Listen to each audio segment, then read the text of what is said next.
നമ്മുടെ ജീവിതം മറ്റുള്ളവർക്ക് ഒരു മാതൃകയാവണം അല്ലേ?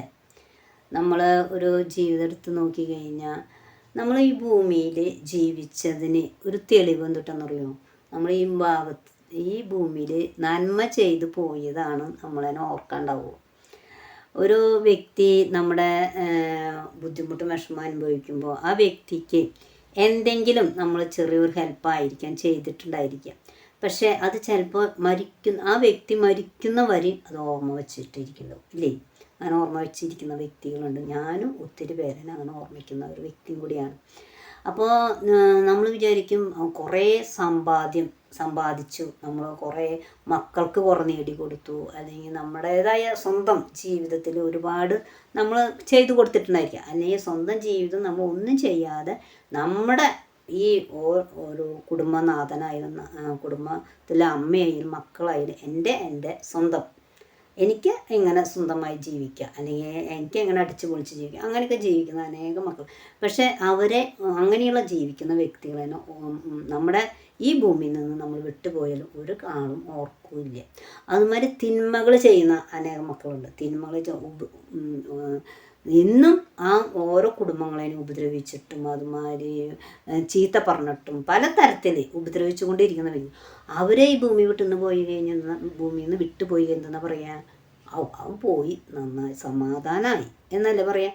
ആ കണക്കിന് ഒരു നന്മ ചെയ്യുന്ന ഒരു വ്യക്തി നമ്മുടെ അരികിൽ നിന്ന് പോയി കഴിഞ്ഞാൽ അയ്യോ എന്നും നമ്മൾ ഓർക്കും. ചിലപ്പോൾ ആ ദിവസത്തന്നെ തന്നെ നമ്മൾ ഓർത്തുകൊണ്ടിരിക്കും. പിന്നെ എൻ്റെ വീട്ടിൽ ഒരു ചെറിയൊരു കാര്യം ഞാൻ നിങ്ങൾക്ക് പറഞ്ഞു തരികയാണ്.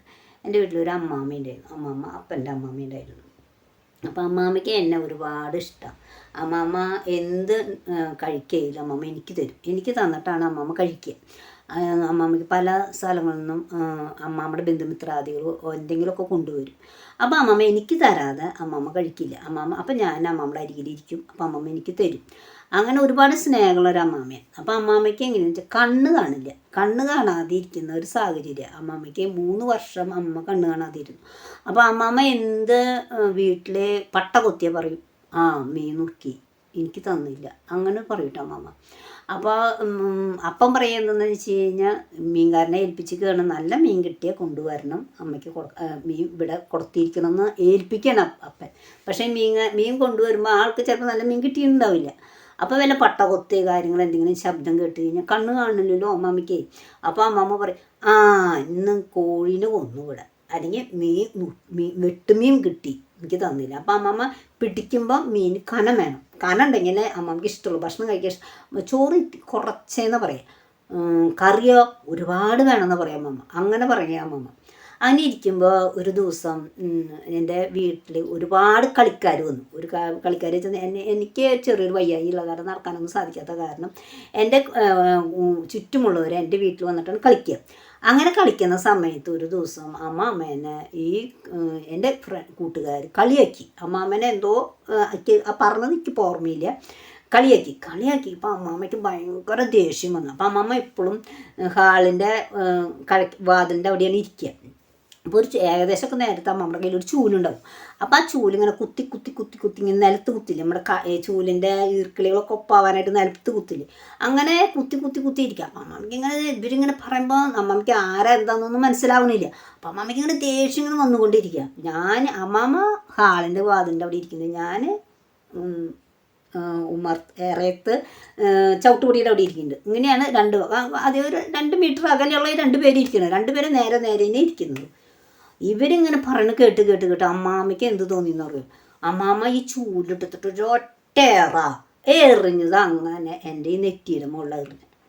ആ പിള്ളേർക്ക് കിട്ടാഞ്ഞത് ഭാഗ്യം. എന്താ വെച്ചാൽ അവർക്ക് നീ വന്നു കഴിഞ്ഞാൽ അത് ബുദ്ധിമുട്ടല്ല. അപ്പം അമ്മമ്മക്ക് അത് കണ്ണ് കാണാതെ അമ്മമ്മ എറിയുന്നത്.